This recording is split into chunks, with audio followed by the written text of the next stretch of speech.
Hi, everybody. Today we're continuing on with Pliny's letter about the death of his uncle, his maternal uncle, his avunculus, and that is Pliny the Elder, and this is written to Tacitus. We're following the text of Richard Lafleur on page 257, starting at line 137.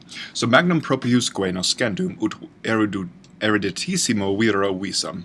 So we've got a lot going on here. We don't actually have any fully formed verbs, which is part of the problem. It might have been a frustration for you in this sentence, but let's start from the left and see where we can get. So we have magnum. This could be a lot of things, given this ending.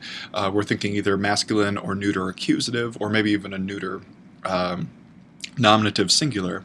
And then we have propiusque. So if you look up prope, you might not find propius, first of all, in the dictionary, but if you were to find prope, we know this is the adverb nearby, and this would be a comparative ending. We've seen this is the neuter comparative form. So more closely. So great and more closely. But then how are we actually dealing with this magnum? Well, these things are both, as it turns out, accusative neuter singulars. And what that means is they can function as adverbs. So these are not adjectives, magnum and proprius, they are actually adverbs. So greatly and more closely, because we have to include that comparative, that more. Greatly and more closely, noscendum. So we look this up and we see it's from the verb nosco, to know, to understand, to be acquainted with. And then we know it's the future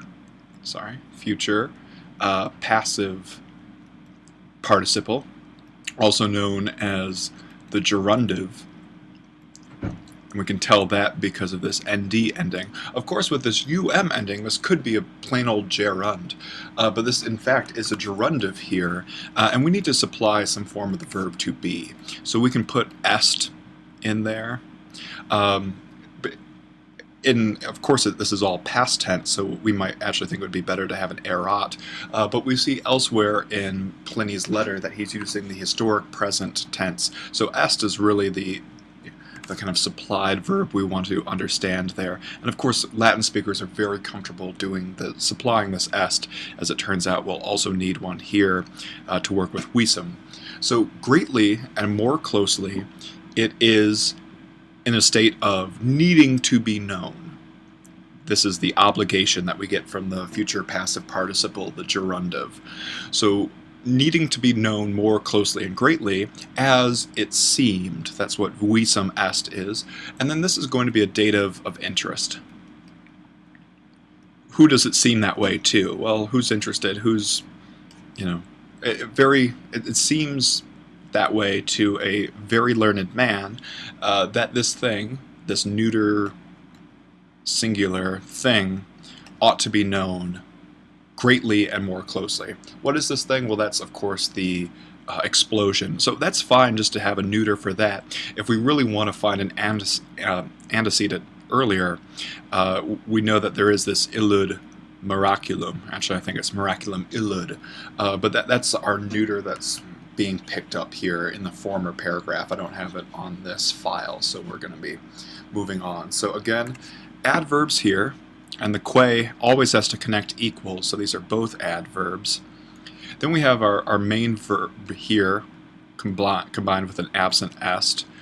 This is a dative, as we just saw, and then visum also needs an est.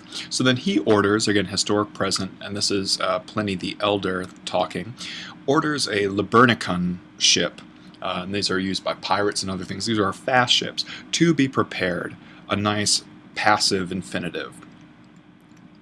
So we see this construction, and we've gotten used to this sort of thing.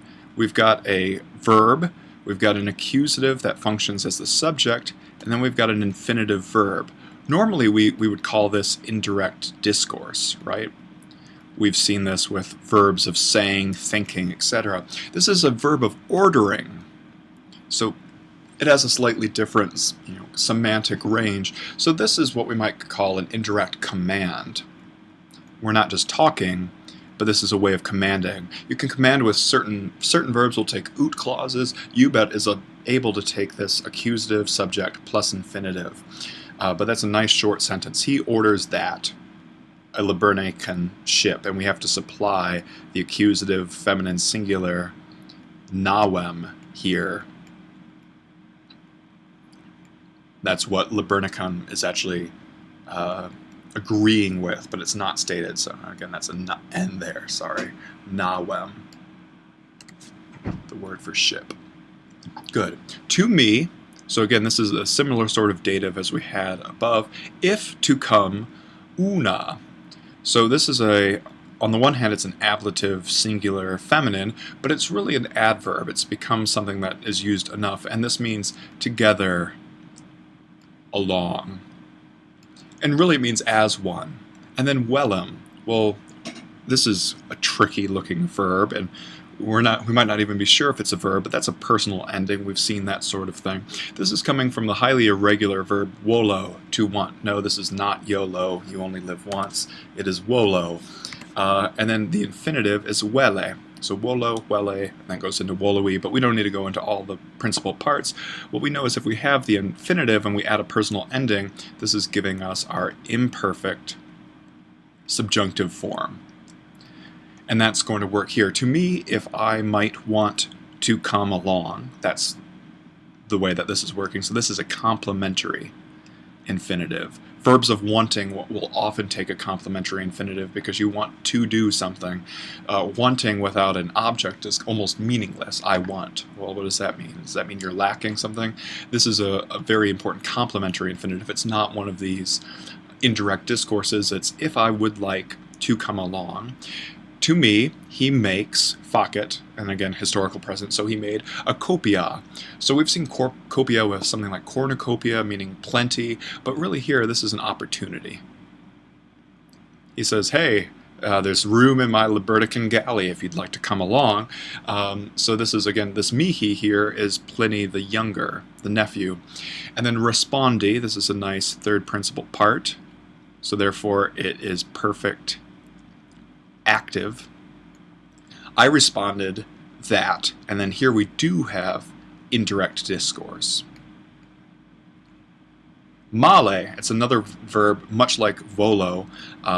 We have malo, and then male is the infinitive. So this is here the infinitive of a indirect discourse, and then this will be our accusative subject, may. That's a long E. So I responded that to study, I preferred. So this also is a complementary infinitive. I know this has gotten very busy and it's all the same kind of lilac pen, so that doesn't make it any easier. Let me clean up a little bit. So we have respondi to start off. This is our main verb, and this triggers indirect discourse, which we then get in this following zone. This indirect discourse is going to take an accusative subject. We have that here with may. It's going to take an infinitive as well, which we have here with male. But then we have this other infinitive, and it's somewhat important that this infinitive precedes this unit, because this is really working together. I prefer. And then we have studere, to study, or to read, to be, kind of doing an academic exercise.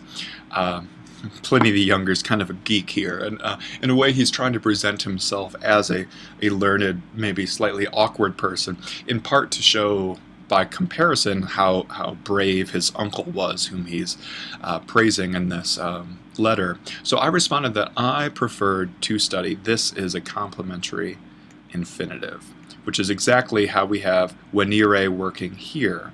So both of these verbs, wolo and malo, take complementary infinitives often. So I responded that I preferred to study. Good. And perhaps, as it happened, by chance, he himself, and again we're talking about the subject of the sentence, again that's Pliny the Elder, he himself, quod, a thing.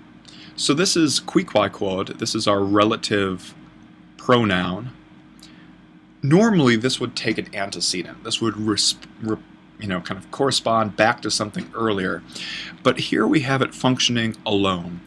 He himself, something I might write, had given.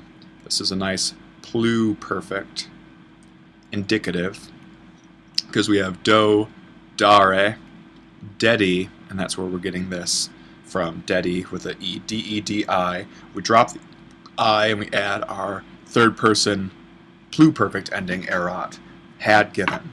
So, and by chance he had given me something to write. He had given me a kind of study exercise.